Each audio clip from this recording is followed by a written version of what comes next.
Okay, so welcome everyone. Welcome to this talk on how to help tinnitus if you are cranial sacral therapists.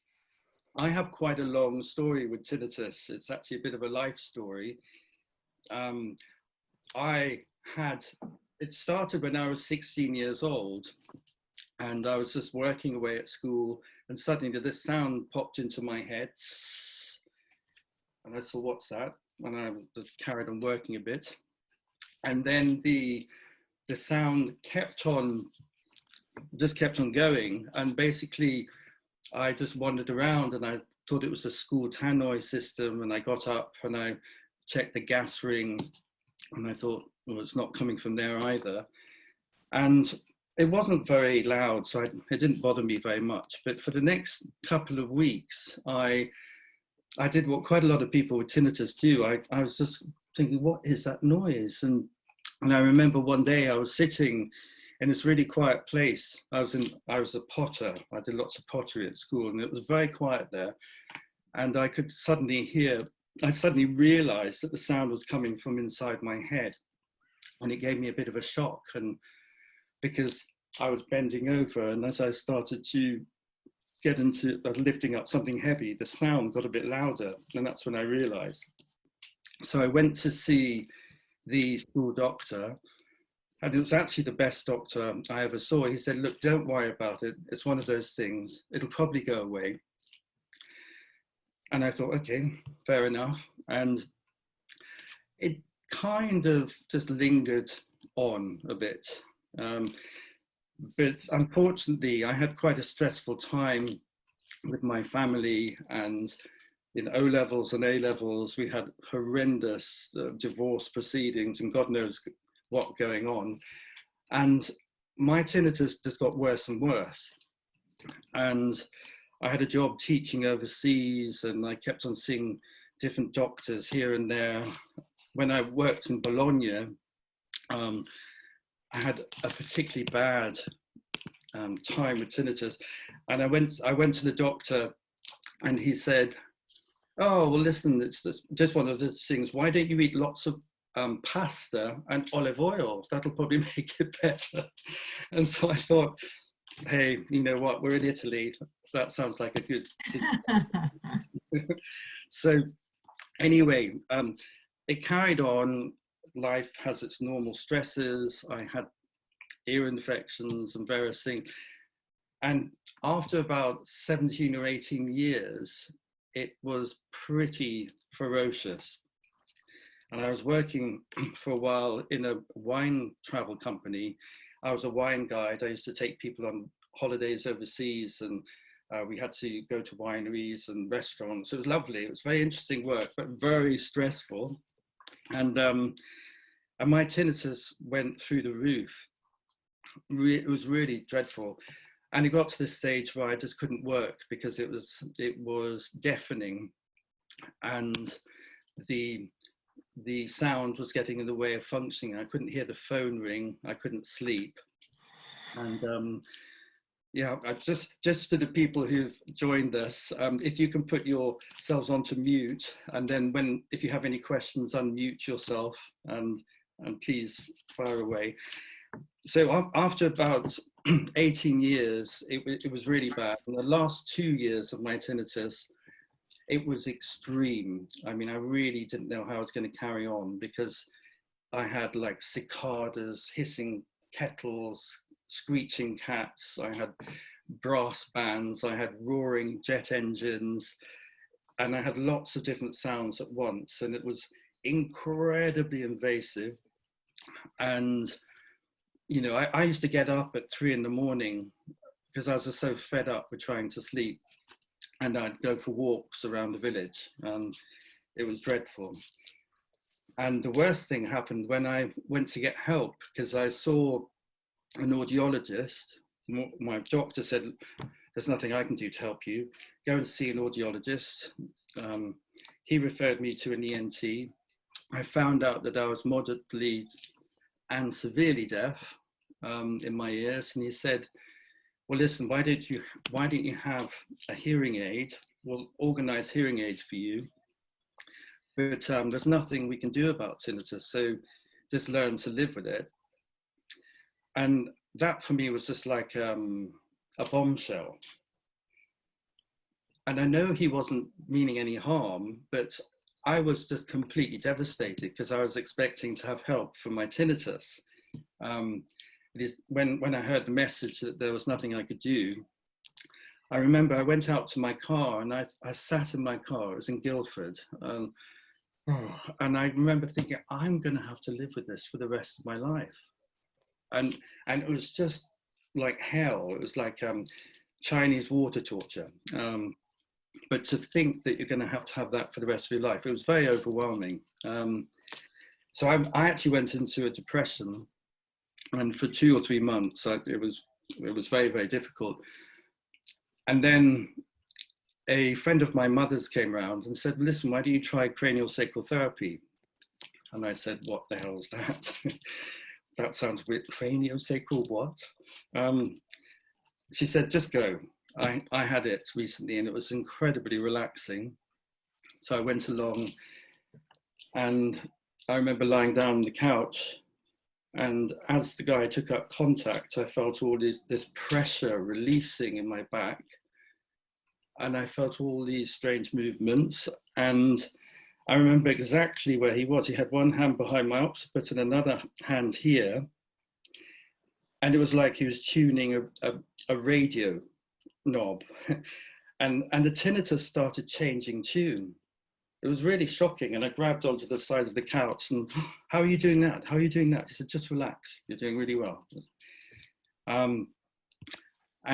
At the end of the session, I got up, and I think it was the first time in my life that I'd relaxed, because I just felt like a sack of potatoes.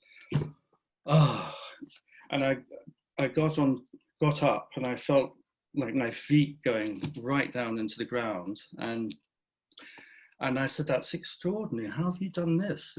And I was just completely blown away. And as I went home in the car, I had to drive at 20 miles an hour because I felt drugged. I felt really chilled out and relaxed. And the tinnitus was sort of kind of changing a bit. I went back again and again. I had 6 sessions with him. And my tinnitus actually started to change in intensity. And I thought, this is amazing. And so I heard that Thomas Ackley was doing a weekend training in Oxford, just a weekend taster session. So I went off and thought, well, I want to find out more about cranial work. And I just loved it. I found it incredible. And I signed up for the next course. And 6 months into the training course, so as you know, we all work on each other like guinea pigs. So we have a lot of treatment. I actually woke up in silence for the first time after 20 years, which was kind of life-changing. I remember I was listening to a wood pigeon, do, do, do, do, do. Silence.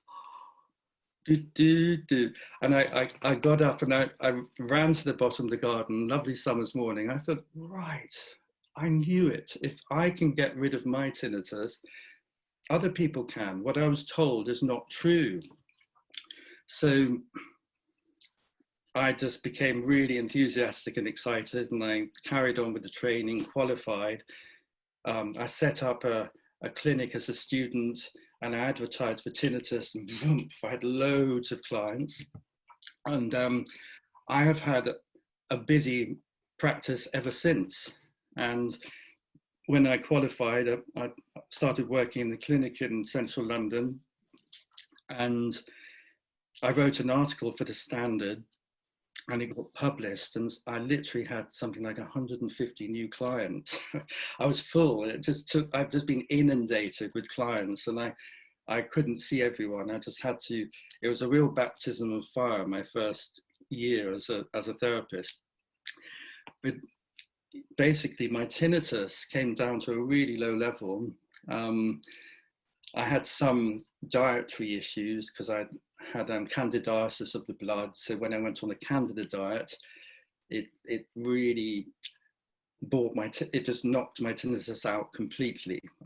The cranial work brought me from a 10 out of 10 down to a 0.5 out of 10, and I went in and out of 0 for on and off.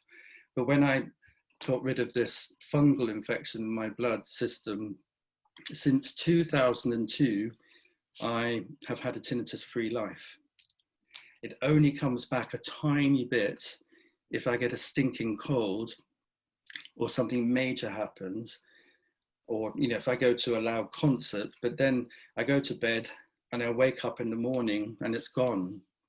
So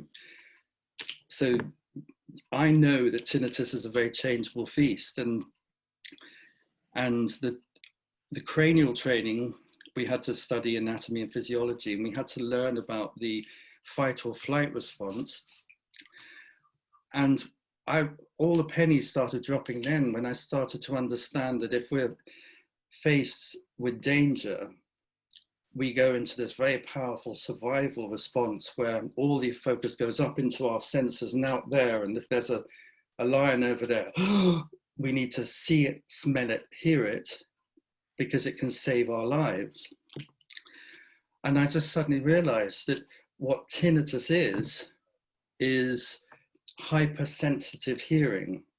You're listening out for danger so acutely that you end up hearing the buzz of your central nervous system. With tinnitus, you can have loud noise exposure. You probably can remember going to a concert, a loud concert, and you go to bed and you have ringing ears. It's very, very common. Loud noise exposure is a very common trigger. But in the morning when you wake up, your ears should be quiet again. But if you have tinnitus that's ongoing, then that's a sign of being in this state of fight or flight, and you're listening out acutely. So you're literally hearing the buzz of your brain. That's what tinnitus is. It's hearing your auditory system. Your internal sensitivity is ramped up so high that you're literally hearing the nervous impulses. And you can also hear your auditory imagination. So you can get what's known as earworms. That's when you listen to music and the music keeps playing over and over again in your head. So you just have endless music that won't switch off. Or very extreme stress, people can actually start hearing voices, and that's their own thinking that becomes so loud that it's as if it's a voice appearing in their head. That quite often, I can remember once when somebody rang the doorbell and it kept on resonating for days because my auditory system was so hyper alert. I kept on hearing this wretched doorbell. So the crucial thing to understand about tinnitus is that our hearing is a very changeable thing. It's not a fixed thing. Depending on how we feel, our hearing is constantly changing. So when we're safe, calm, and relaxed, our ears are very good at focusing on what's important only, and then it ignores the background stuff. But if we go into a state of fight or flight, everything switches on. Where's the danger? Where's the lion? And your ears are going into scattered, like radars, listening out for danger. So if you go to a pub in this state, what will happen if you're having a one-to-one conversation, it's actually very difficult to hear one person's voice because you're listening to the whole pub. Your ears are picking up all the information from everywhere. So it's really extraordinary that we just get so used to our ears and we think, oh yeah, my hearing's like this. But if you're calm and relaxed and you're at home, you can fall asleep watching TV. So you have loud sound blaring out of the TV, and you can just nod off and sleep. That's pretty incredible because, you know, it can be a horror film or cowboys in India, bang, bang, bang. But your ears know it doesn't matter. So it filters out the perception of the sound. So this is something very important to understand with tinnitus, is that happy ears are very good at ignoring sound. And our normal state is to only listen to what's important. And then the rest of the time, we just don't hear it. It doesn't figure. It's a little bit like eating breakfast. When we eat breakfast, you taste the coffee and you can taste the bacon and egg. But between breakfast and lunchtime, you're not tasting anything. It doesn't mean that you've damaged your brain. It just means that the sense of taste and smell switches off. Most of the time, we only hear, or we only see, or we only taste what we need to. And when we're happy and relaxed, everything's very selective. And we just notice just a few things all the time. But if we're in a state of fight or flight, everything gets fired up and we're listening out constantly. So the sound of a fridge can really drive people insane, or the sound of the buzz inside the brain can drive people insane. And the sensitivity can become so acute when you're in this state of fight or flight that you end up being, you can hear sound as pain. That's called hyperacusis. So if you drop a knife onto the metal sideboard, oh, it really hurts. It's really painful. So hyperacusis is very common with tinnitus. You can get acute sensitivity. It's like having neuralgia in your face when wind can hurt your skin, but with hyperacusis, sound can hurt. And you can also become very afraid of sound. People can be dead scared to go outside because they might hear a truck screeching brakes, or, you know, some sudden noise, or an ambulance. Even today, if I'm walking along and an ambulance goes by, I will drop my bags and put my fingers in my ears because I've just got that inbuilt, from those 20 years of tinnitus. So I think you're hopefully starting to see that the tinnitus is results from being in a state of fight or flight. And understanding the fight or flight response is a hugely important help when you're working with tinnitus people. In the medical world, in the 1990s, there hasn't been that much help for tinnitus. And a really big step forward came when a guy called Pavel Yastrebov came along. He's an ENT professor, researcher at Emory College in America. And he came up with the neurophysiological model, which is basically saying that the limbic system is linked to the fight or flight response, the auditory system. And so he was the first one to acknowledge that the fight or flight response has a huge impact on hearing. So this was really, really helpful because in the audiological and ENT worlds, they started to see that actually hearing maybe is more fluid and changeable, and that the fight or flight response maybe can have something to do with people's hearing. So instead of looking at tinnitus as a damaged hair cell or something broken in the audiological circuitry, they started to consider that tinnitus is something that arises out of a state of flux that people go into, and that the alarm bells start ringing because we become too alert. So this is a huge step forward. But to be honest, this is still referred to as the neurophysiological model. Oh, it's quite helpful to look at that. But in the medical world, mainstream help for tinnitus is much more about the cognitive approach. CBT is hugely helpful, and that's what's being promoted.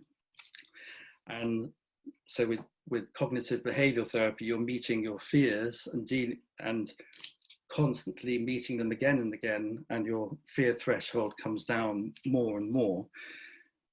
But the actual help on offer has been largely dependent on what's called the tinnitus retraining therapy.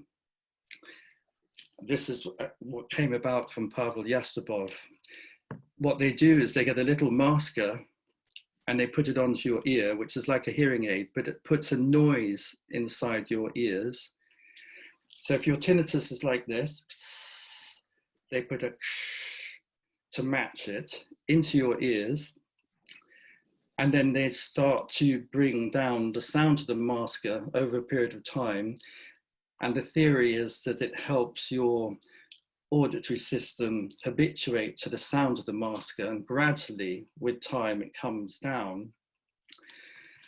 And it can be helpful, but you know, if you've got this deafening noise in your head and you go along for help and they say, look, I'm going to put this other noise in your head and let's twiddle and fiddle around with this, and hopefully it'll come down.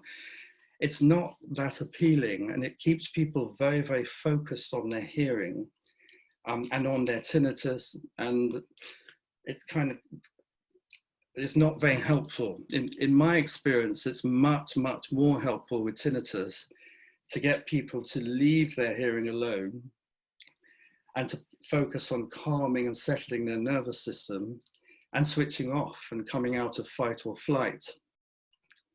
Because if you normalize your life and you go out and meet friends and you start having a lovely supper together, you're going to be much more interested in what they have to say than listening to the buzz of your nervous system.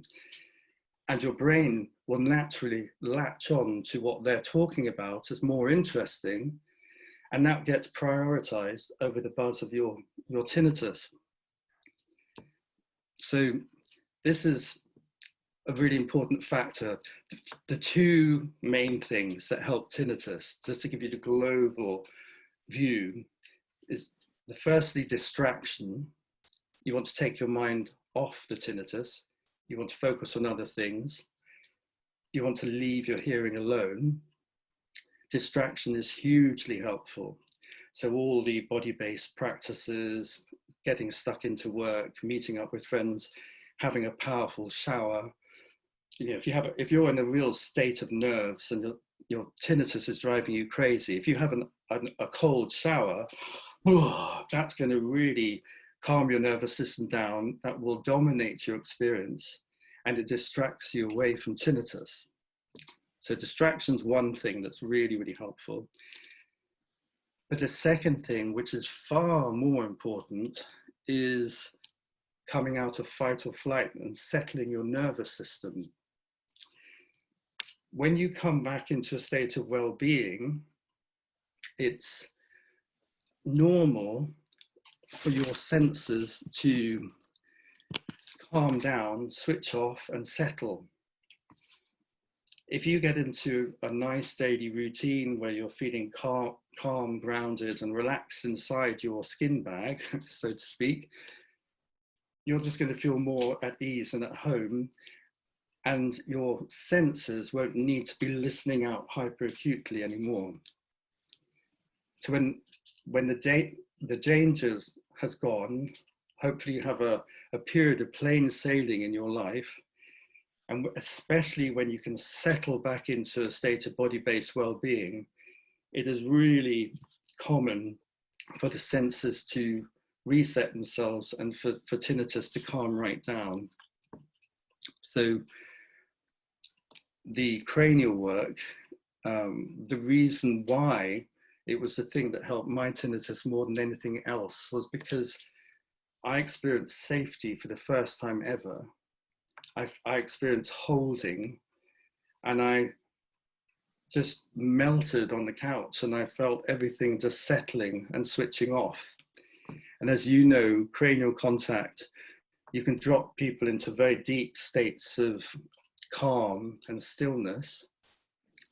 And the more you drop into that lovely present time state of calm relaxation, somebody's there supporting you and holding you.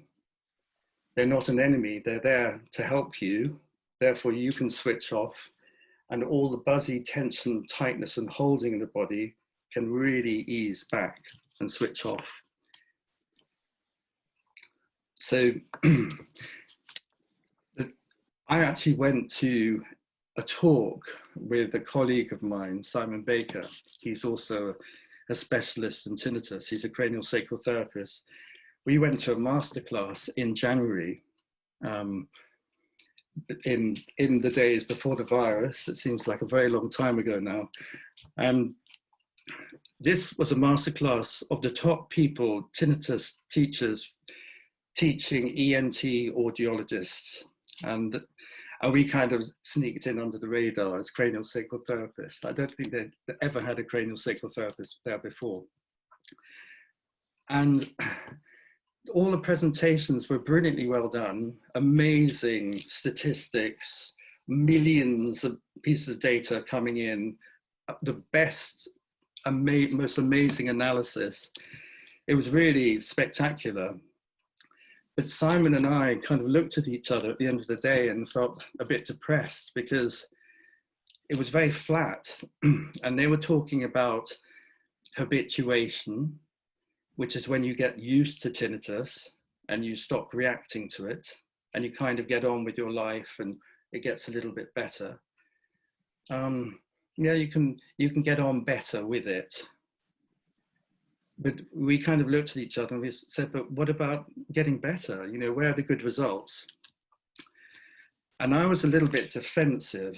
I went along thinking, oh my God, I'm just a little tiny cranial sacral therapist and this is the mainstream I'm going up against here. So I got a week of all my clients and I just looked at a snapshot of that week. And when I see clients, I give them a number out of 10. I say, how bad is your tinnitus today? Or how is your tinnitus today? 10 out of 10, diabolical. 0 out of 10 means you hear nothing in a quiet room. And they always give me very clearly, in every session, I write down a number. So you can see very quickly as the weeks and months go by, any sense of progress. And I saw that clients were coming in maybe 7, 8 out of 10. They were getting down to zeros for half a day, 1 day, 2 days a week. And maybe they had 2 or 3s out of 10. They might have a spike once in a while, but we were getting down to zeros. And when I started speaking to people at this conference, they were sort of saying, what do you mean you get people down to 0? And I said, well, I haven't had tinnitus since 2002. I had it very badly. If I work with people, I'm a cranial sacral therapist. I work with people. It sometimes takes, 2 or 3 months to get real improvements. And if people stay with it, you can get down to 0. And it was I suddenly realized that this was quite rare. And they were kind of saying, how on earth do you manage that? And I said, well, with cranial sacral therapy, you can drop people into very deep states of calm and you can release the buzzy charge in the whole auditory system. And we kind of just got eyeballs rolling a little bit. But a couple of the presenters were very excited that we were there. And it said, I have to, everybody here, audiologists, ENT people, I must just introduce you to Simon and Julian, who are cranial sacral therapists. And we went bright red and we said, isn't it great that we got alternative practitioners here too? And it's great to cross-pollinate. And it was actually really lovely. And everything kind of opened up and they were very interested in our work. And so I found that really a big eye-opener because the medical model don't know much about us. Well, I'll come on to that in a bit more in a minute, but basically, it's still what we do, our work can be tremendously helpful for tinnitus. And the way people are generally treated is not that brilliant. So I just want to spend a few minutes talking about the typical, what happens to people with tinnitus. And I'm just going to bring this up. Yeah.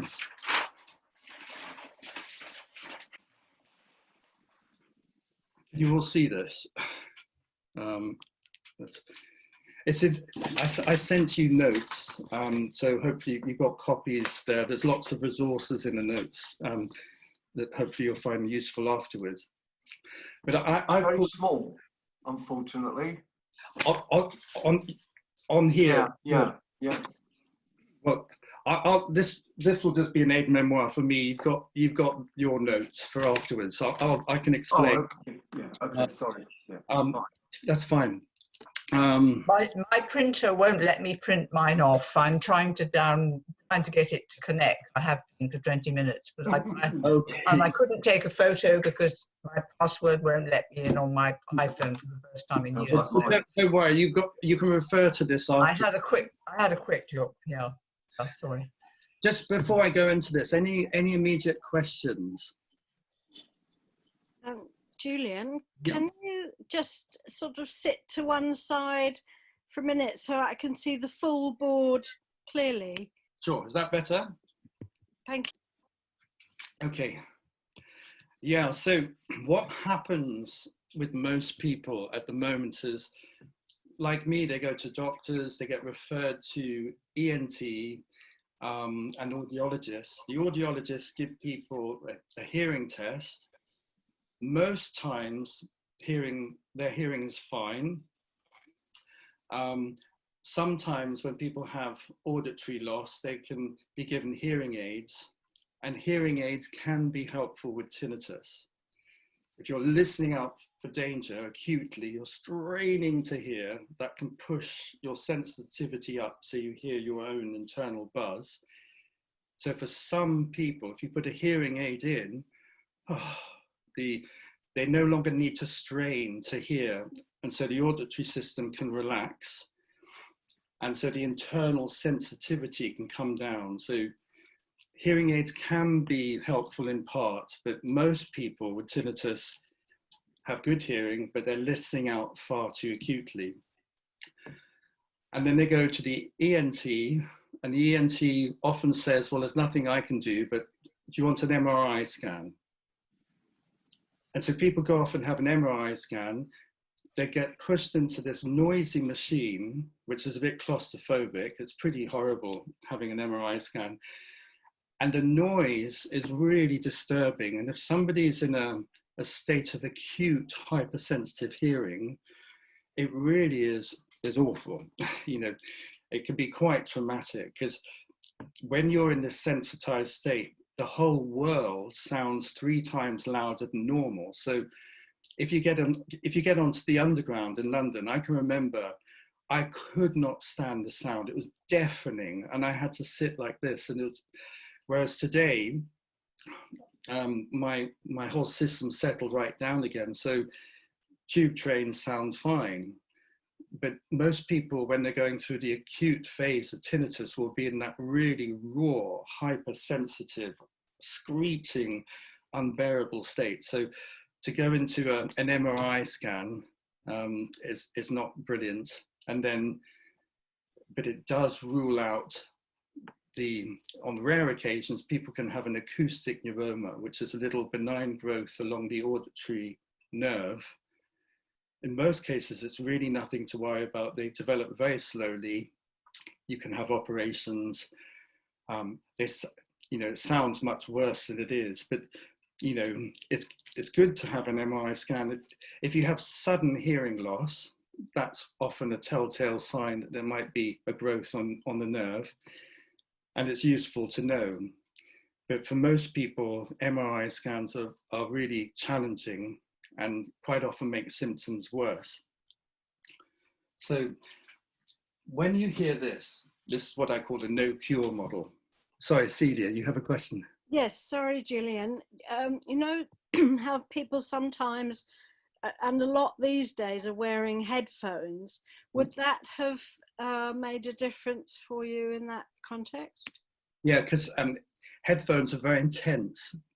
It's an intense sound coming in, and it's quite a lot for a sensitive, already rattled auditory system to manage. So it's much better to, if people struggle in restaurants, with noisy restaurants, it's much easier to be in an open air restaurant because the sound travels out and there's much more space. Whereas if you're in a really crowded, small, busy room, everything's incredibly tense and can really activate your tinnitus.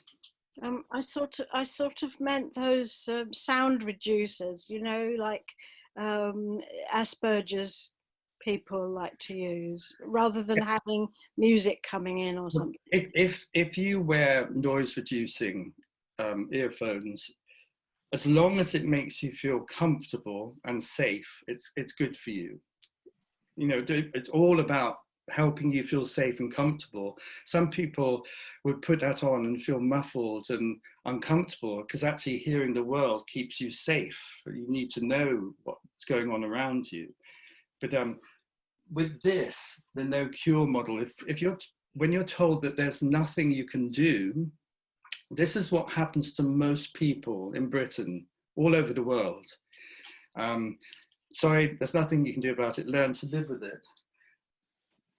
And the first thing people do is they go on the internet and they read stories of people becoming suicidal and not being able to do anything about it. And so quite quickly, people really panic. Oh my God, this is never going to go away. Oh, there's nothing I can do about it.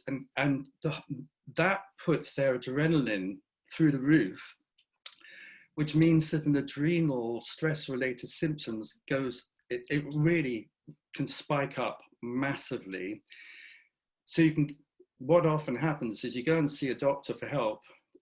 He or she says there's nothing you can do, and you leave and your tinnitus gets much, much worse. And people feel very, very alone and desperate. And very often they have suicidal thoughts. Suicides do happen. They're rare, thankfully, but suicidal thinking is incredibly common. I would say most of my clients, when they've gone through that initial stage of, oh, there's nothing I can do, oh my God, there's no cure, help, they feel trapped.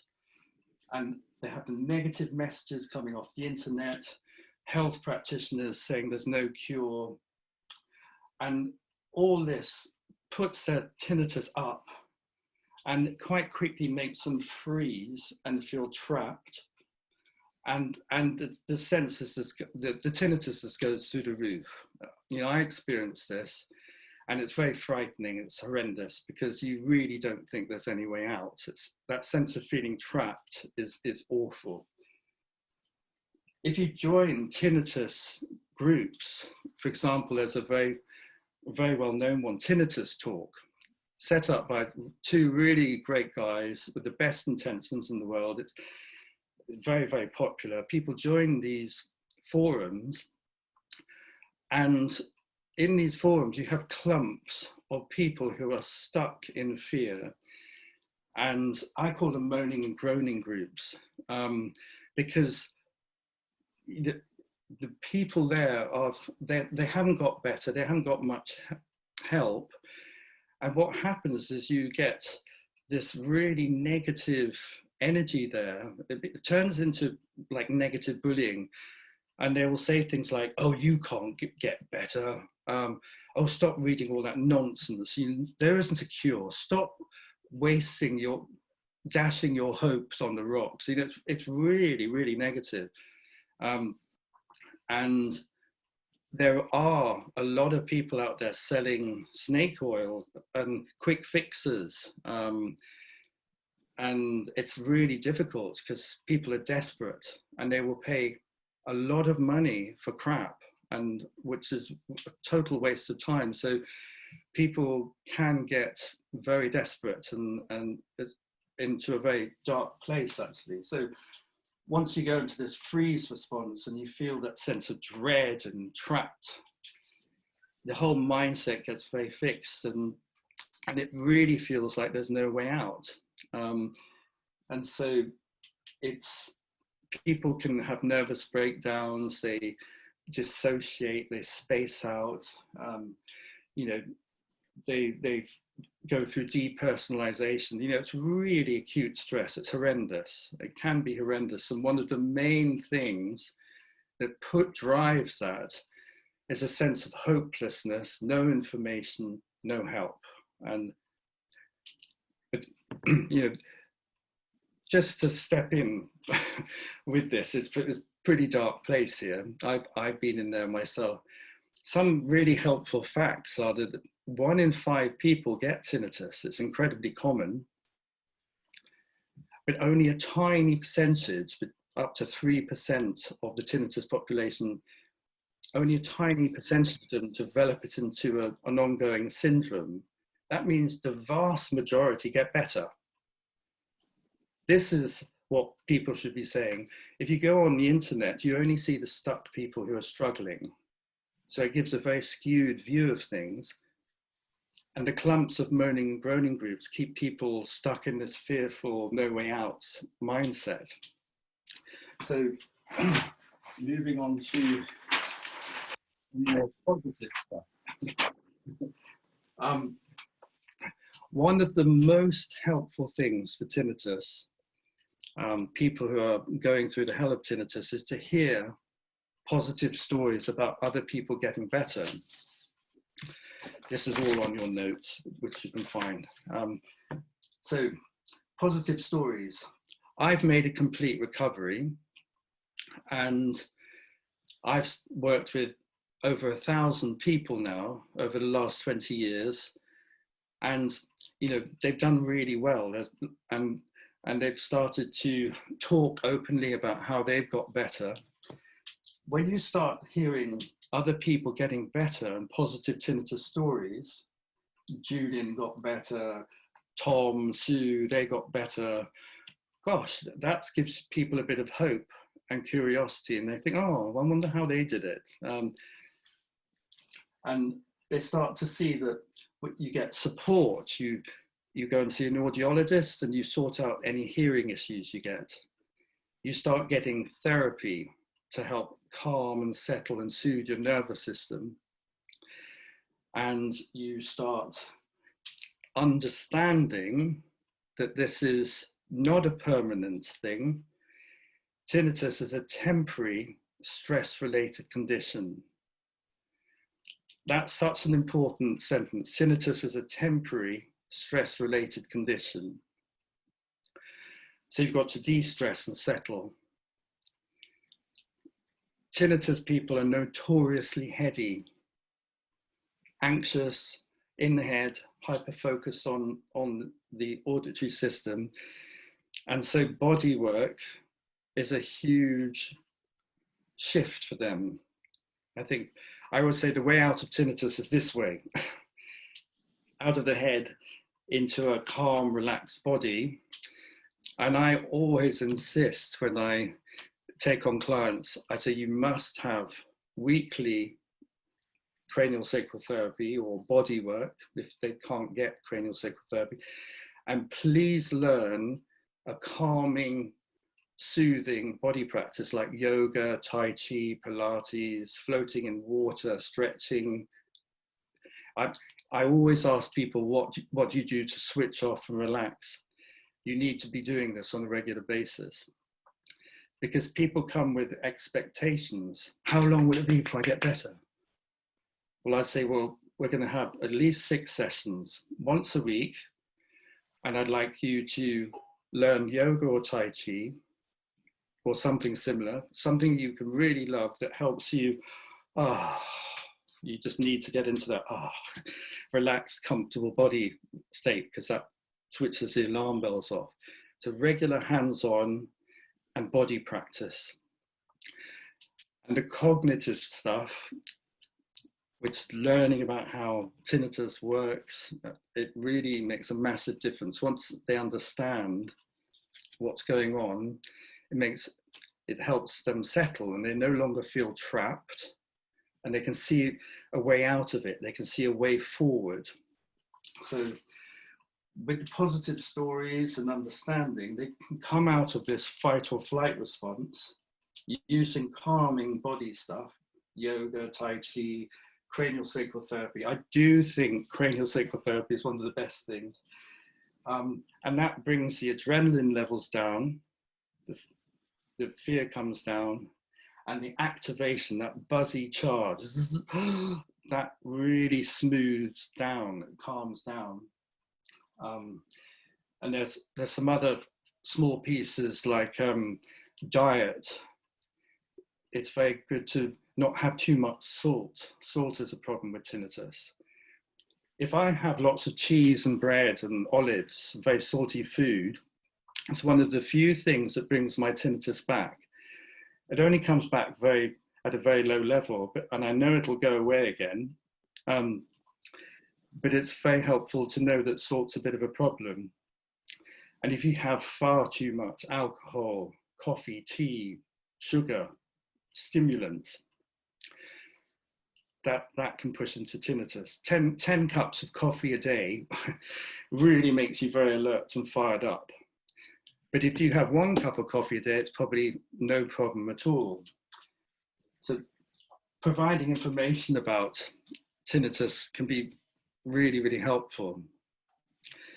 So my main message to you, one of the main messages to you today, is that most people, when they go and see a health practitioner in Britain, are pushed off a cliff. They're told there's nothing they can do. Learn to live with it, which is the worst thing you can do. If they go to a cranial sacral therapist, they're going to start experiencing peace, safety, release, feeling a sense of letting go. And the buzzy charge and the fight or flight response has a very real possibility of shifting when they have body work. So cranial sacral therapists can make a huge difference. I wrote a letter to the Association of Ear, Nose and Throat Specialists and GPs because I got very fed up of people being told there's no cure, and often this makes them suicidal. And there was this one Norwegian guy, actually, he went to see somebody, he wasn't a client of mine, but he told me, and he said it was fine for me to talk about this. He said he went to see an ENT, was told there was nothing he could do, and then became suicidal that day, a couple of hours later. This is very common. So I wrote to the association saying, please, can you stop dropping these bombshells on people? It would be so much better to say this is a fight or flight response in the auditory system. You need to come out of fight or flight, switch off and settle, and the alarm bells stop ringing. Please see body-based therapists. Please see psychologists. Please work with CBT, because that's very helpful. I was trying to say, could you please direct these people towards people who can help, instead of saying there's nothing you can do and pushing them off cliffs. I worded it very tactfully. I wrote a very polite letter. They ignored me. I phoned again and said, did you get the letter? I think this is quite a big issue. There are 4,000 ENTs in Britain regularly traumatizing people with the no cure model. They said, we just don't want to go there. We can only do things where there's clinical medical research. So fair enough. So what I did is I put my information on YouTube. I did a video and I said, stop saying there's no cure. This is not true and it's unethical. And this is what helps people with tinnitus. I got better with cranial sacral therapy. I know you can get better. I got better. It's that kind of video. And that one video is had like 100,000 viewings. I've got 160 videos on YouTube now, and I've had 2.5 million viewings. and I've got 20,000 subscribers. And most of my videos are saying, please find a craniosacral therapist or a body worker who can relax you. Please learn yoga, Tai Chi. This is what makes you better. I put a lot of information out there.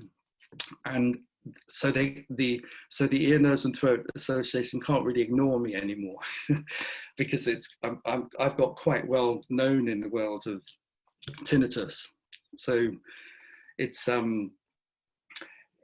the internet has become a real godsend in a way, because we can share what we know from our practices and what we've learned and just put it out there, and people can pick it up and really benefit from it. I created an app which is called Quieten, as in quieten down, and there are lots of videos on there. I put the videos on there because I didn't want people to read the negative messages on the public YouTube videos, because there's lots of good stuff that people write, but then people come along and say, oh my God, I can't stand this, I want to kill myself. And that's really upsetting to read. So my app is like a safe space, lots of videos and talks and meditations and reassurances. And when people find it, they start watching and listening, and they find the message very, very reassuring and comforting, and they start to understand. It makes sense to them. And so very often their tinnitus starts quietening down because they start feeling safer. Oh, well, that's how it works. Gosh, that makes complete sense. Oh yeah, fight or flight. I have been hypersensitive. If I learn to really ground myself and settle, gosh, yeah. And lots of pennies start dropping. Yeah, my tinnitus was quiet when I had supper with friends. Oh, that's why. When I go for a cold swim, gosh, yeah, it gets better. And people start to know what helps them. And tinnitus becomes a healthometer. And they can work with this symptom and let the tinnitus guide them back to silence. In my book, I wrote a book called Tinnitus from Tyrant to Friend. It charts the progress you make as you get better. And the relationship with it, at first, it's something you hate, it's monstrous, it's going to kill you, you can't live with it. But actually, once you start seeing how it works and you get better and it starts improving, tinnitus starts backing off when you do the right thing. And it can be a really great symptom, because it's not burning holes into your stomach like a stomach ulcer. It's just nervous system hyperactivation. That can really back off and switch off. So I put my story out there, and I put a lot of information out there, and every day I hear stories of people going to cranial people all over the world. I had a guy calling me from the Gold Coast. He just called me up and said, "Good day, mate. I'm just phoning up to say thanks." And I said, "What for?" He said, "I've had about 12 referrals from you so far this year. You know, you keep sending people to me, and you know, all over actually, the YouTube videos are really generating interest in cranial sacral therapy being something that really helps tinnitus." And so that, you know, it's quite, I'm trying to get a research project up and running, and you know, there have been lots of different difficulties along the way, but actually the main thing is already happening. It's promoting the work. People are going and finding cranial sacral therapists and getting really good results. And so that's really, really encouraging. So I'm quite pleased with the YouTube and how that's helped promote the work. So that's the first preamble. I've given you a lot of information there. I was just wondering if you have any questions. Hi, Julian. Hi. It's Bill Ferguson. I was just wondering, are you aware of the chat? There's been one or two comments appearing on the chat, and it occurred to me it might be an idea if anybody has a question, if they put it on chat so as not to disturb your flow. Oh, okay. You just pick it up as you went. Yes. Yeah. So digital hearing aids. hearing aids can be incredibly helpful, and for people who are hypersensitive to electromagnetic fields, yeah, all these things are. I always encourage people to try things out and find what helps them feel comfortable, settled, and relaxed. Everybody's different. What works for one person doesn't work for someone else. But the crucial thing is for people to be able to feel comfortable and relaxed so that they can leave their ears alone. You don't want to be hyper focused constantly. Oh my God, this is uncomfortable, it's not working. So hearing aids can be hugely helpful. But for, you know, it really depends on each individual situation. Yeah, any other questions? Yeah, it was interesting when you were talking about the freeze, flight, or fight syndrome, which obviously sends everybody into internal rotation to make ourselves look smaller. And the fact that yours started when you were doing pottery, which is actually replicating physically the freeze, flight, or fight syndrome. Yeah, I'm just wondering about the effect on the memories in the connective tissue throughout, as Upledger talks about the one sheet of fascia covering the whole body.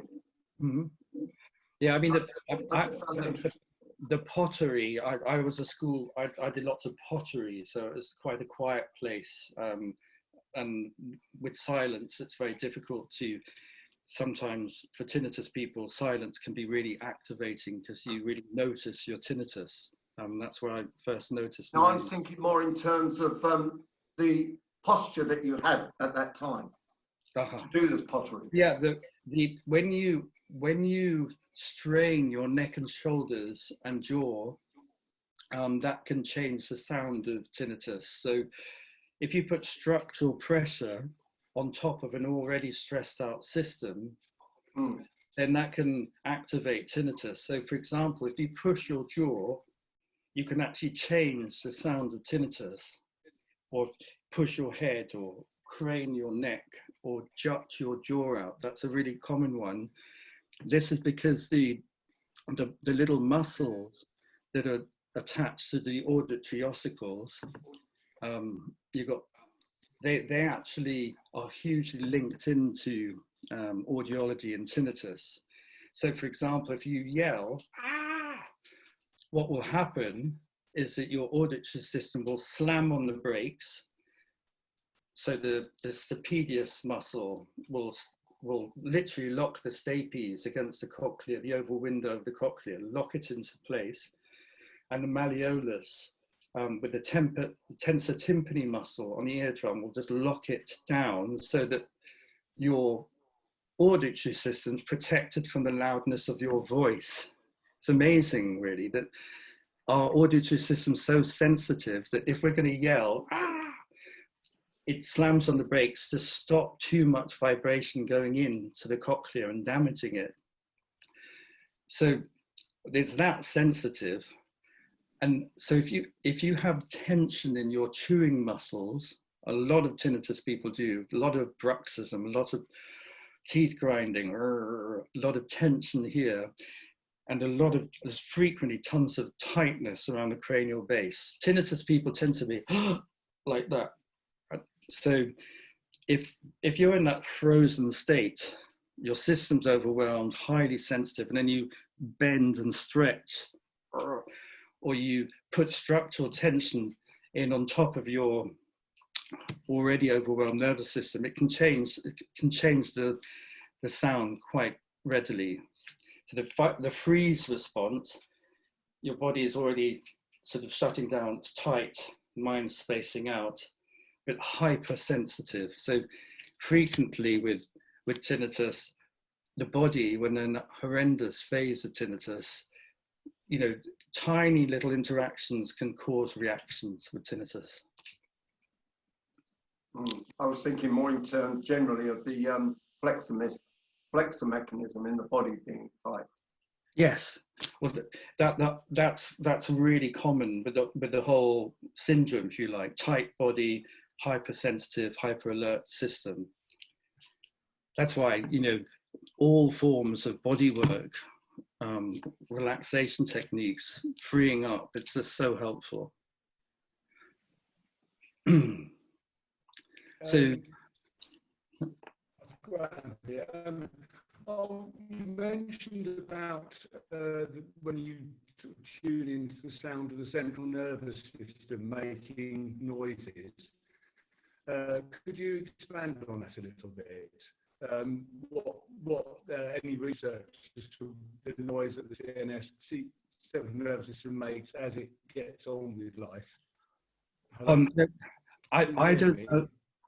It's quite a hard line. It's I don't know of any specific research, but people's feedback, the amount of different sounds you can hear, the different kinds of tinnitus, you can have a whole range of different sounds. Like I was talking to you before, it can sound like it's in your ear, it can sound like it's in your head, it can sound like it's in the room. People report no end of different kinds of sounds. So it's incredibly varied. And remembering that the auditory system is physical sound, it's nervous impulses, and it's auditory perception and imagination. So that's a hell of a lot of different things that can get activated. So it's almost like no end of different kinds of tinnitus that are possible. A very common one is pulsatile tinnitus, and that's when you can hear the heartbeat. So that can be very distressing because people just hear their heart all day long.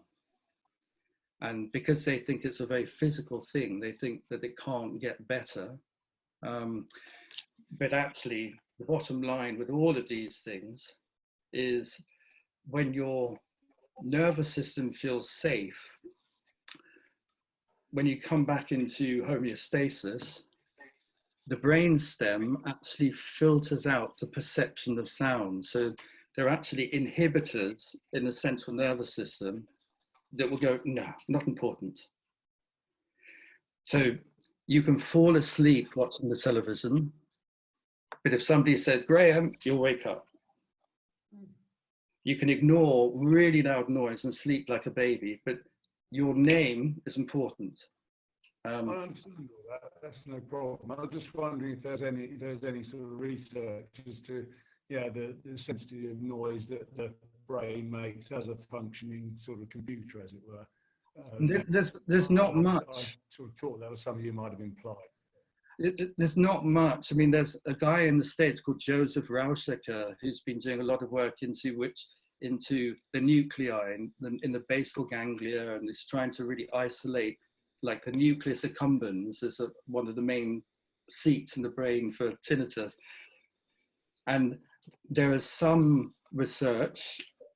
At the end of the notes, I've recommended a book which has lots of articles which points to research. I'm sure you could probably find it there. It's at the end of the notes that I've sent to you. It's called Tinnitus, a Multidisciplinary Approach. They have all the references to all the bits of the research that have taken place. So if you're interested, you could probably find it there. And the hair cells themselves, they get activated and buzzy, and the sodium-potassium balance and the lymph and the way they're transmitting sound, they can get hyper-excited from too much salt, from various hormonal chemical shifts, but it's not brilliantly well documented. But what's sure is that I have had extreme cases from car crashes, from acoustic neuromas removed, gamma knife surgery, laser surgery on the acoustic nerve, and that there hasn't been one single kind of tinnitus that couldn't respond well to cranial work. We should be having a break. Can we have a break and maybe 10 minutes, and then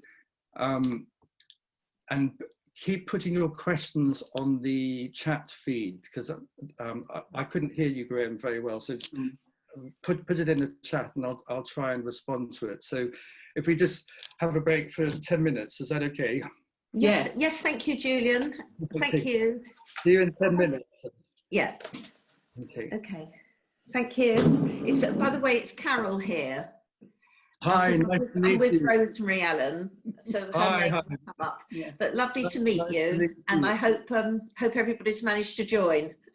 Yes, they keep on popping in. There've been a couple of people just recently wanting to be admitted. It's incredible. You know, I hope I haven't sort of ignored them. There's a lot happening on the screen. Thank you. It's fascinating. Yeah. Enjoy your break. We'll see you after the break. Don't log out though, otherwise you'll never get to log back in.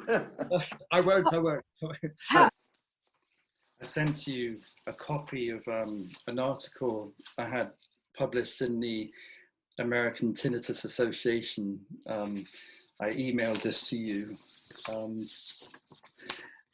It's quite, I put one in the British Tinnitus Association as well. It wasn't quite as colourful as the American one. But it's really helpful to, if you want to get clients for tinnitus, do contact your local tinnitus groups. There are lots of tinnitus groups everywhere. And there's probably going to be an upswing in interest in cranial work. You probably do have people contacting you because the tinnitus press is actually, it does have quite a big impact. So let's get back on track. I sent you, in the notes, I sent you a case history taking. Look, positive first meeting. Underneath here, you'll see a link to a video. I recorded a video onto YouTube. If you want to look, it's just some tips on how to do the first meeting with tinnitus, because people often arrive in a real state, and I think it's incredibly helpful to keep it positive and to give them sort of a realistic set of what to expect with the work. And one of the things I mentioned in that is giving people a value out of 10. It's really helpful to say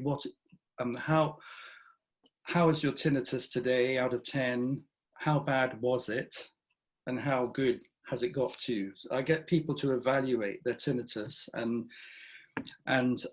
when they start talking about the very difficult subjects, I find it very comforting for them to know some calming, soothing facts. So in that YouTube video, I've given you some tips that I've learned from just taking case histories and how to get people onto a good track.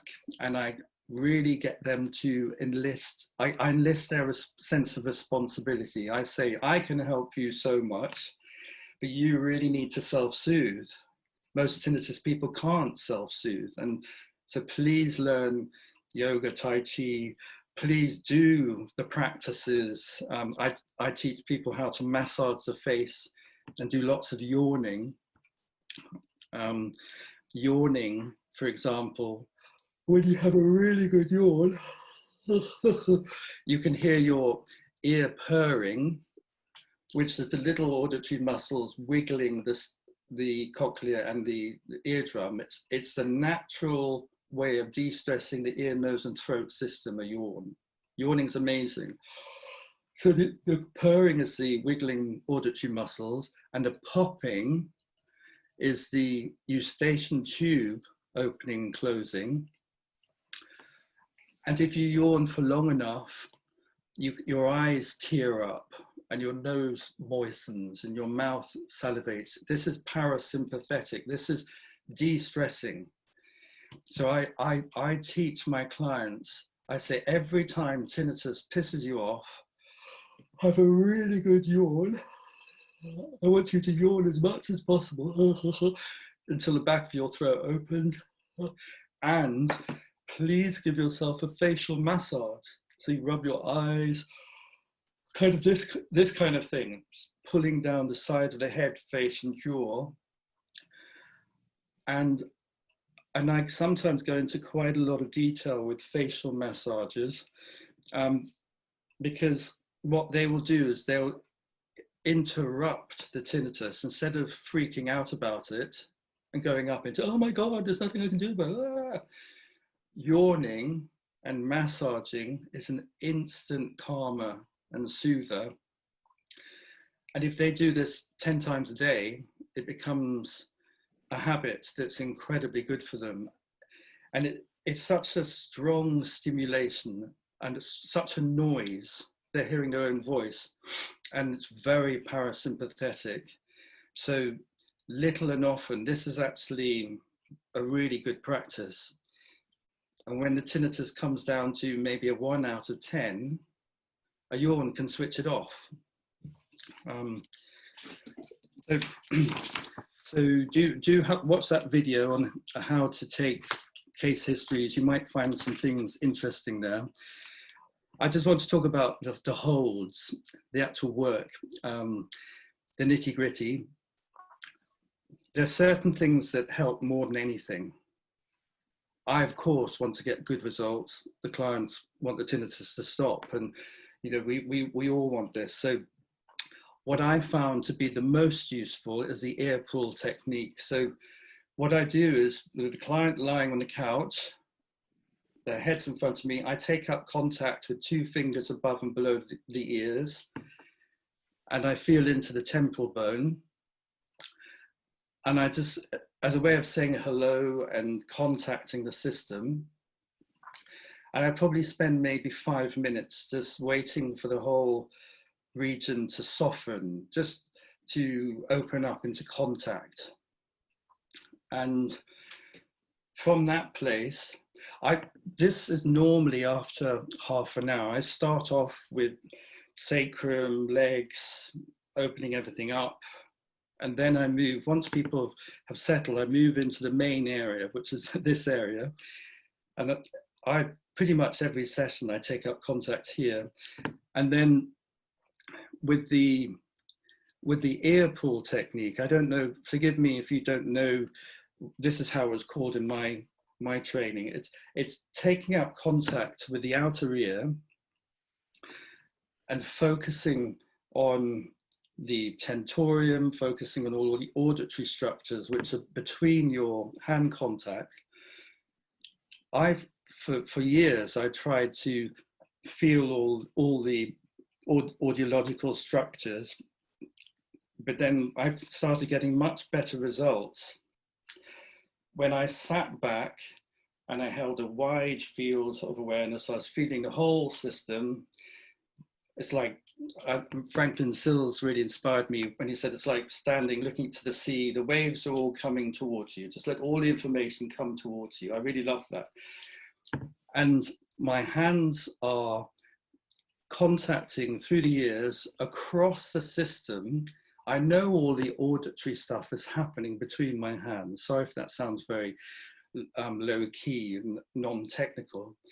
But what I do is I wait for the buzz. I wait to feel nervousness. I wait to feel vibrations, pulsings, shaky, trembly qualities. And eventually it starts to come through. So it's literally like trying to feel the vibrational pulses. I think structurally, all contact is great. All contacts can be hugely helpful, but in particular, I found I got better results when I kind of sat back and just let the system express whatever it needed to express to me. And I went into more vibrational pulsing. And if I hang I would take up contact there for maybe a good 10 minutes, sometimes longer. So I'm already really strongly in contact through the temporal region, temporal bones, and then contacting the outer ear, and I wait a long time in stillness. And when the pulsing and the vibrational stuff comes through, I hang out, it feels like for quite a long time, but when it calms down, it's like turbulence on a plane. It starts to go a bit smooth, and you drop into a much smoother, calmer, softer feel. Invariably, people say the intensity's backed off or it's quietened down.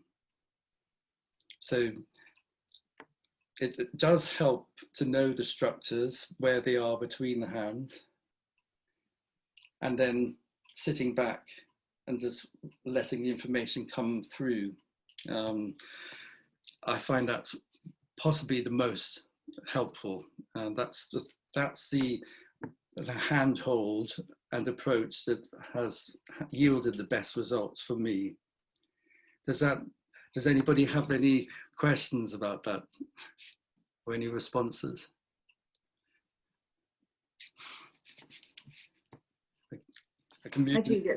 I just think that's incredibly helpful and encouraging to think that we can all help people this way. And I just want to say thank you very much so far.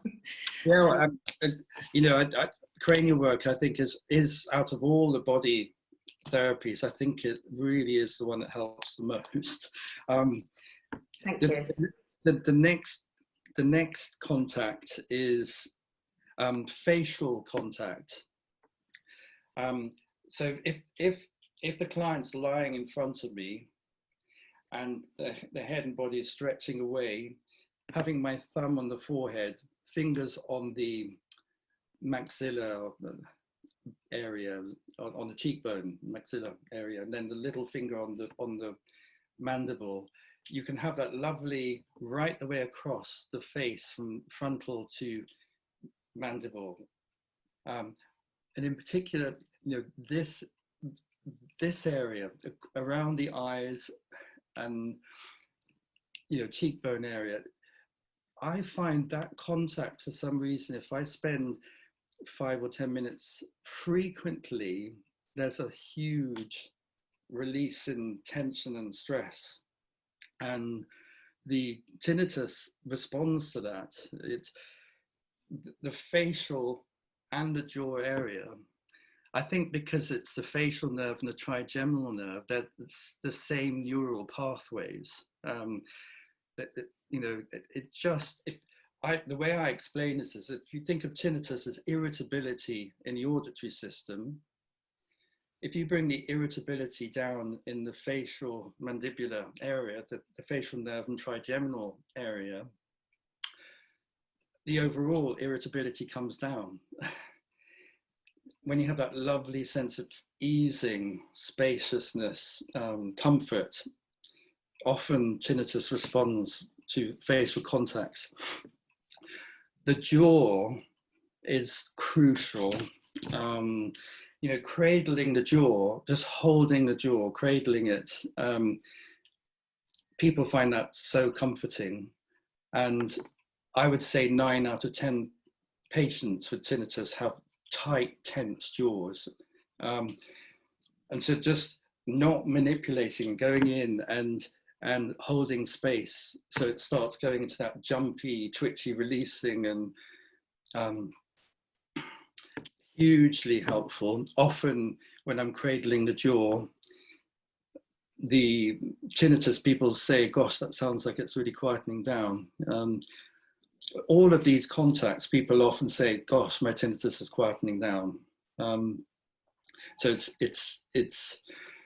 yeah, I really want to encourage you to hang out with these very just good 10-15 minutes with these contacts, and come back to yawning.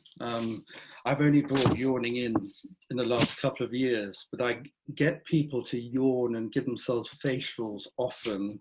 That's a huge supplement in between sessions. It really does tip the balance.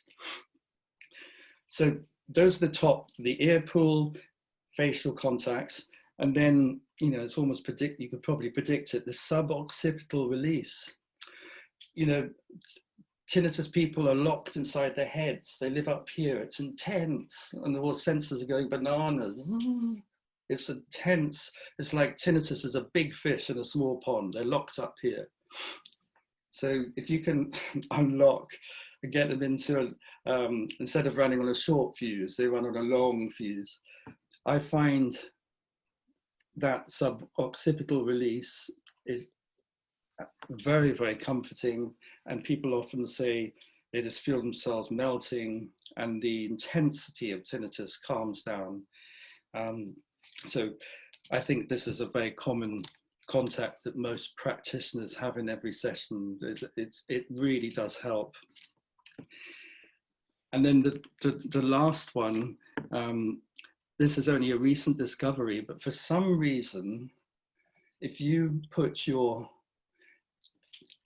3 fingers behind your jaw into the groove in front of the mastoid muscle behind the jaw, your fingers are very close to the superior cervical ganglion, which is like the Piccadilly Circus of the stress response for the whole upper body. And this contact here, it's like plugging into the sort of lightning or electricity of the whole sort of jaw, face, ear system. And I find this contact is a little bit like, your fingers are like lightning conductors. You can actually let the nervous activation and electricity pulse through the fingers. It's like switching off the activation in a client. So the muscles and the glands, this whole area, it feels frequently with tinnitus people, it's full, it's tight, it's hard, it's a bit impenetrable and overloaded. And taking up this contact, often people say, gosh, yeah, that's quietening my tinnitus down. It feels so relaxing. So it's very easy to do on ourselves, but if you're doing it on a client, they're lying down, you kind of have to, it's slightly awkward because it's just going behind their jaw. But you're wanting to get it into this position on their system. And it's, yeah, I found that to be helpful. It helps with tight eustachian tubes and, you know, that sort of sympathetic arousal where things can't switch on or off properly. So they're stuck in that in between, stressed out, neither on or off. And the eustachian tubes get into that state. The whole auditory system kind of cannot release and free up. And this is quite a good one for encouraging it to gradually open up and settle and switch off. So for me, those are the 4 top contacts that I found very helpful. The ear pull, by far the most helpful. But I want to acknowledge as well that the moment you take up safe contact, the moment I always start off at the feet, I just like starting, it's a very safe place to begin.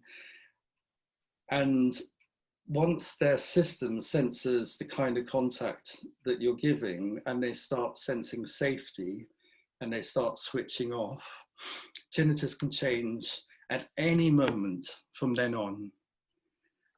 I really genuinely have found that any contact, as long as it's promoting a sense of safety and well-being in the body, can cause responses. So if people can't find cranial sacral therapists, I have clients all over the world contacting me. I say, well, go and have reflexology. Well, reflexology is great because it's the opposite end of the body. You can access the whole nervous system. It really, tinnitus people live up here, so it kind of pulls the awareness down to the other end. On my app, I have put 5 videos with Simon Baker giving demonstrations on how to do cranial sacral therapy to each other. because if people live in the middle of the outback, a lot of people have, you know, good relationships in their house or a friend nearby, and they try it out on each other. Actually, people have written in saying, gosh, we tried that ear pull technique. It really helped. Thanks. I really want to find a cranial sacral therapist. So, you know, sharing some of the things we know from our practice have been really helpful. So those are the main kind of nitty-gritty, hands-on techniques. Before we move on to do's and don'ts, are there any questions or comments?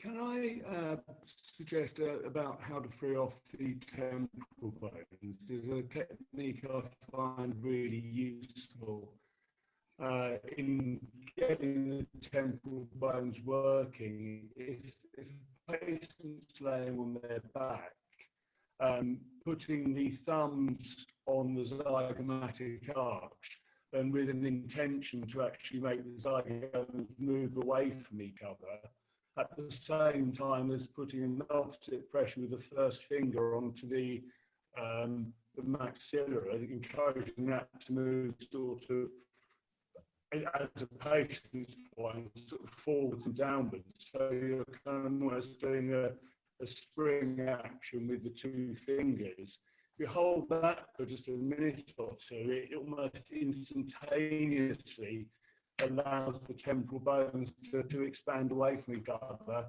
and inflate to a better position. Yeah.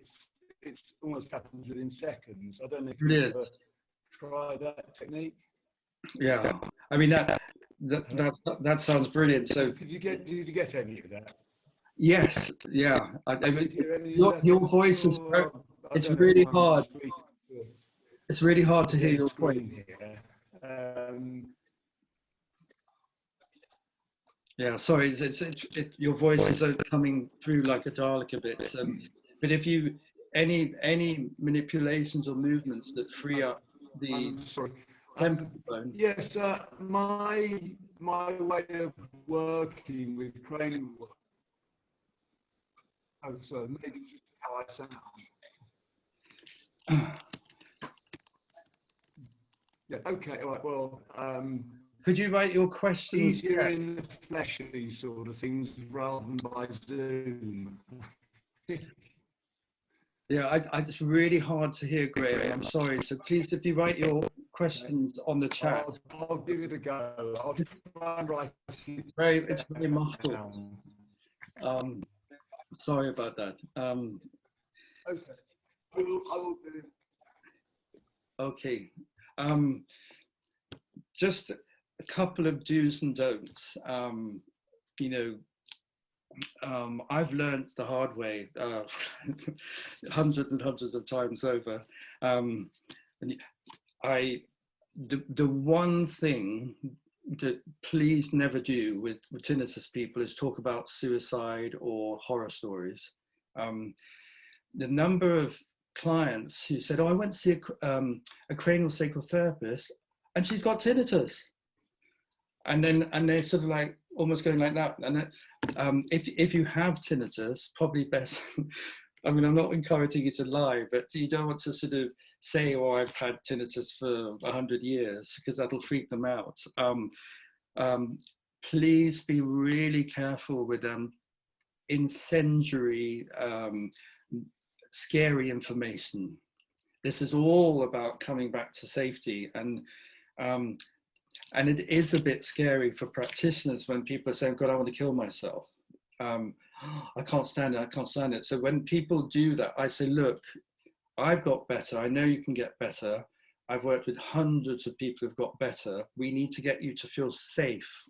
And we need to get you to settle, switch off and relax. So for the next month, imagine you're at a spa, you want massages, you want to float in flotation tanks, you want cranial work, you want self-soothing yoga.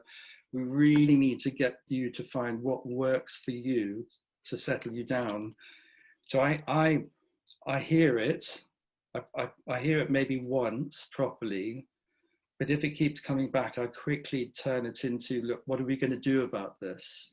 What can you do to settle?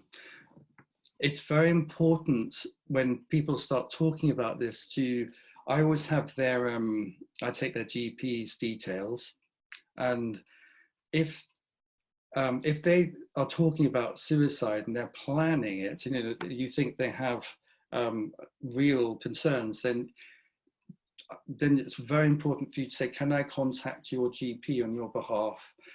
Or can you get your GP to call me? We need to get help here. And I also say, if you're genuinely thinking about this, please call an ambulance. And if their families quite often get involved, if they're at that level.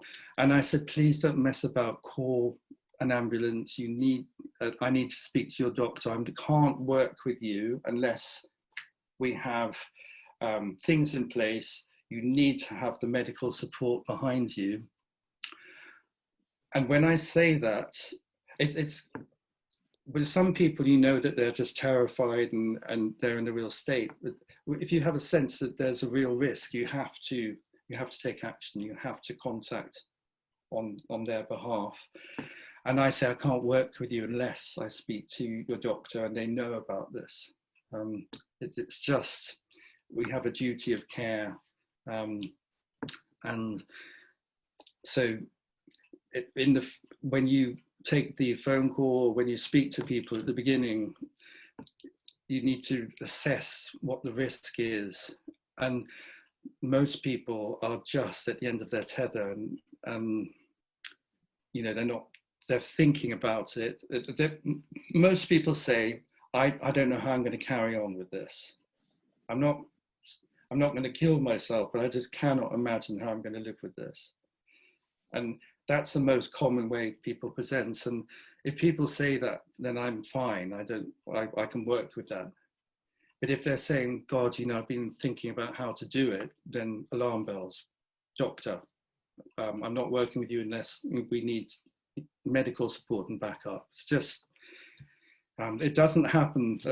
I've only had, a handful of people like that. And I personally, all my YouTube videos act like a filter, and they push those kind of people away. And I personally don't like taking on extreme cases like that, because they need a whole team around them. It's too much for one therapist to manage. I'm happy to become part of a team, but I'm not taking it on by myself. So the YouTube filters out, thankfully. It's very helpful to have positive stories. So feel free to quote me as somebody who had it very badly for 20 years. Really happy to, you can point them to videos. Had 4 guys coming along talking about how they got back to silence. And I've got a video on positive tinnitus stories. Leave your stories here. I've sent you the link to that video. People can read the comments underneath. Oh yeah, I did this, I got better. Oh, I did this. Yeah, cranial work completely transformed my life. Amazing. Found a brilliant therapist. Every time I go, my tinnitus quietens down. There's a long list of positive stories, which is incredibly helpful for people in the middle of the night at the end of their tether. They watch the videos, and it's like a comforting, reassuring thing. The next thing, when you work with tinnitus, often you can plateau. You can go along and people say, oh, not much improvement. Often there are good and big improvements at the beginning, and then it can just go sideways for a bit. When people say there's no improvement, I always say, what have you done this week to help yourself then? How have you brought your system down this week? How much are you self-soothing every day? And frequently people say, oh, well, I watch TV. and I say, well, actually, I can help you so much, but please, you really do need to join a yoga class, or now's the time to be practicing the yawning facials. Go and have a facial, go and please do practice these things in between, because we need to tip you more in the direction of well-being and self-soothing. If they're going sideways, it's because there's not enough switching off. You just need more resources, more switching off. It's their responsibility. I don't let them make it like I have to fix them. It's my job. I said, no, I can help you. You need to help yourself. Half of it's you helping yourself. I'm really blunt with that. And the other thing is, I say, what are you telling yourself about tinnitus? What are you saying about it? What's your messaging? Are you telling yourself that this is going to get better, or are you still telling yourself that you think it's going to go on forever? Oh, well, at times, actually, well, I must admit, I'm wondering if it's ever going to go. I said, well, that's interesting. That sounds like a really stressful thought. Beware, careful of stressful thinking. You know, if a stressful thought pulls into the train station, that train of thought's there. Oh my God, will it ever go? And the doors open. Beware of being hijacked by that train of thought and getting swept right across the country, getting lost in stressful thinking. If people are doing that a lot, I just recommend them to learn to meditate, learn to do practices. Walking meditation, that's a brilliant one. Walking in a slow circle for 10, 15 minutes, really slowly, very easy.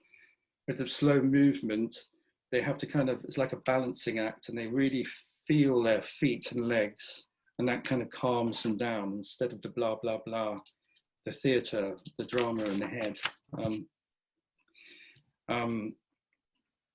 So in the time of lockdown, I've got my massage chair out because I can't have cranial work or massages, and I hadn't used it for 15 years, and it's brilliant. And so I've been promoting getting massage chairs with these little hot balls that go up and down the spine like this, or you can put it on under your feet or under your legs. They cost about £70. You know, people can't switch off and de-stress. Just put this behind your back and push a button, and actually half an hour on a massage chair, it really does help. It helps, especially, you know, when we're all sort of locked away at the moment. I think you've got the message to stay away from the internet. I say, do not go on the internet. Stop the internet. Do not go into tinnitus forums. You need to put your energy into calming and feeling safe and switching off. Most people with tinnitus are a bit obsessive. OCD figures highly. And so I say, please become obsessive about well-being. Obsess about relaxation and well-being. Use this part of your personality to really, you know, get as comfortable as possible. Hyperacusis, I've mentioned it, it's just pain and sensitivity to sound, but it's just part of the package. It just comes along, it's part of the territory with tinnitus.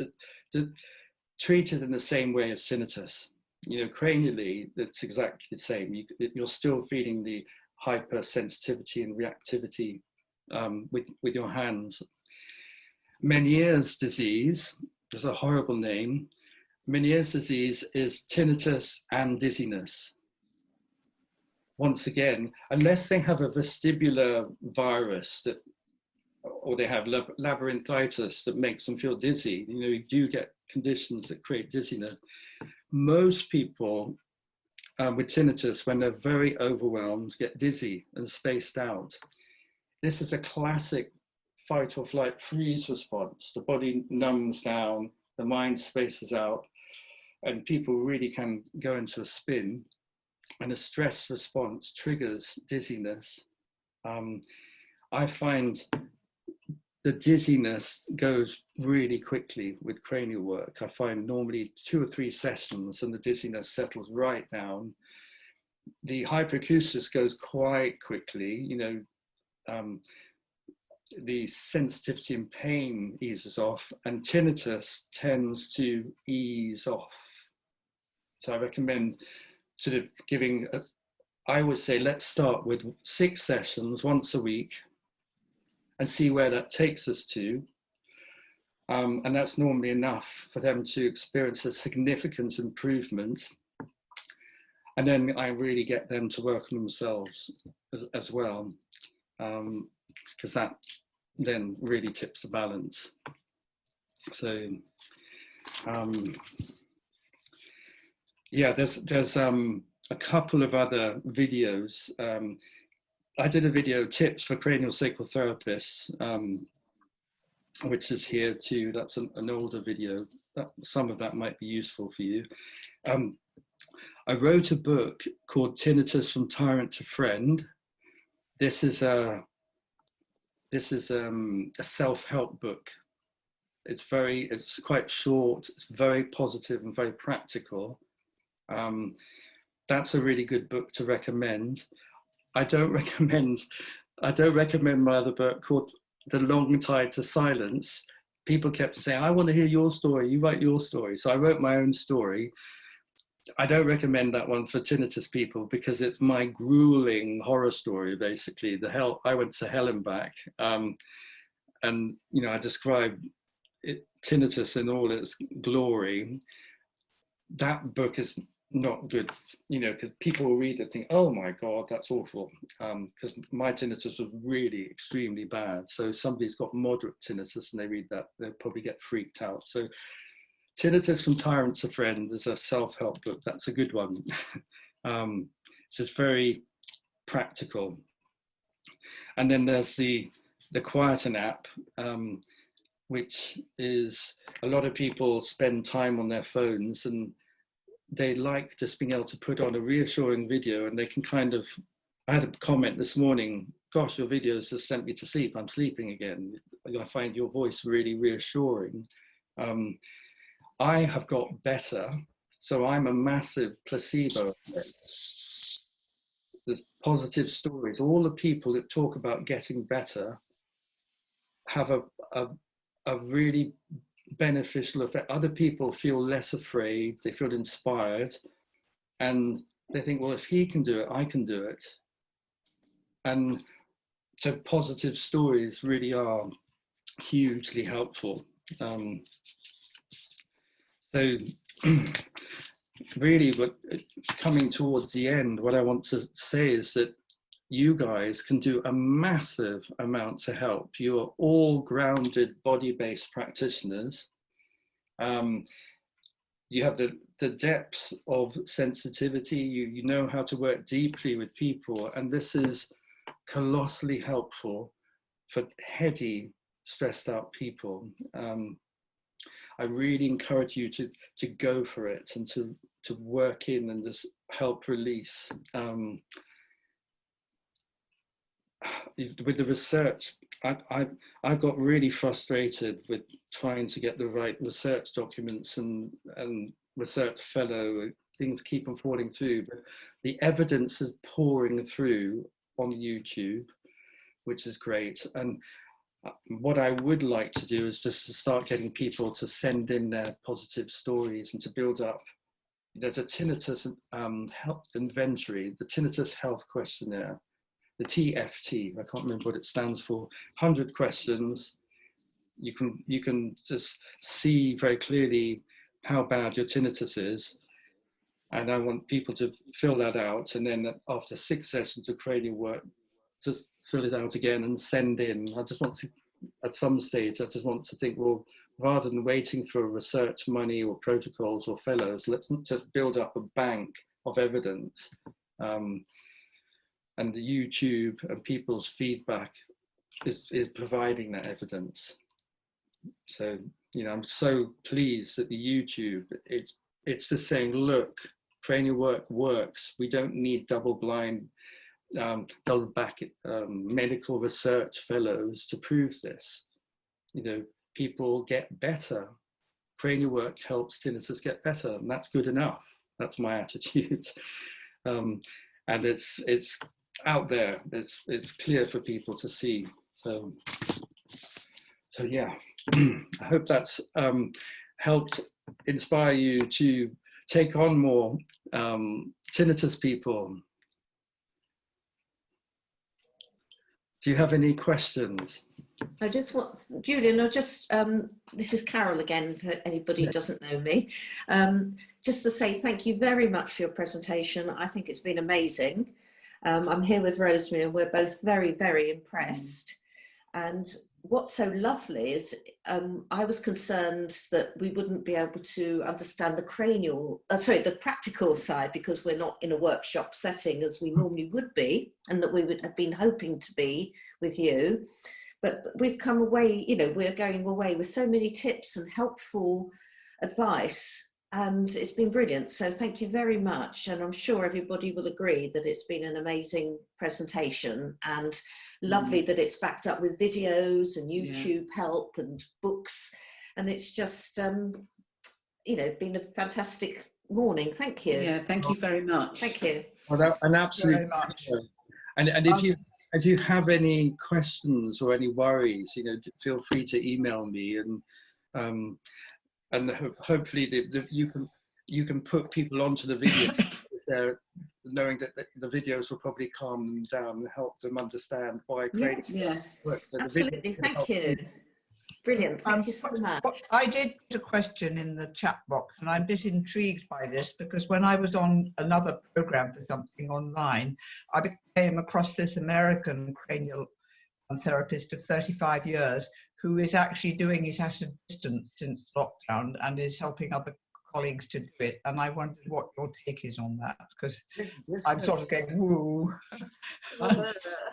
No, distance work. I mean, I've had distance sessions. I couldn't see my therapist for a while, and so he said, why don't we have sessions? You lie on the couch, I'll give you a session here in London. I was in France, and we can check in at the end and see how it was. And I was amazed how helpful it was. So, you know, that goes into an area where some people may be challenged, but if you're aware of energies and transference, you know, it's amazing. It works really well. Well, I tried it on my granddaughter, who had a horrendous fall. So because she's 2, I had to do it while she's asleep, which I don't really like. But actually, my fingers started to tingle, and I could feel the areas, because I was doing biodynamics. So I was standing at her feet metaphorically, and I could just feel where the energy wanted to go and release stuff, actually. It's amazing. I mean, good for you. And in a way, you know, if I'm giving a demonstration or we're talking on the app, if I'm showing people how to do a walking meditation, I'm really in that space of stillness. Yeah. I think if you're in that space, it gets transferred, and so, you know, we affect each other a lot anyway. Yes. So taking on, I think distance healing is amazing, and cranial work can take us into that whole territory. Well, I think being really, really deeply still is key. You know, I had to really prepare myself, and I asked a friend of my daughter's had horrendous backache. So we did it as an experiment. I've only done those 2.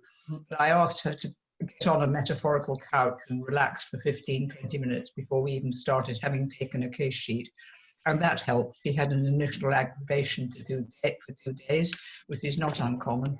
And then she was much better. Well, this stillness is everything. And that I just have this sense of knowing people can get better. And so I'm still with tinnitus. And I think people pick up on that when they work with me, because I'm calm. They can say, I'm terrible, I'm suicidal, and I just know they can get better. Yeah. Stillness, I think, is one of the fundamentals of cranial work. If we're absolutely in stillness, that's peaceful. That just says it all. It's brilliant. Okay, thank you very much. Wonderful presentation this morning. So helpful, especially all the downloads and everything. Really great. No, an absolute pleasure. Lovely to meet you all. Sorry it's a bit bitty on the computer, but stay safe, stay well. And if you need any help or advice, please email me. Thank you very much. Thank you. Well, take care. Thank you. Thank you. Bye bye.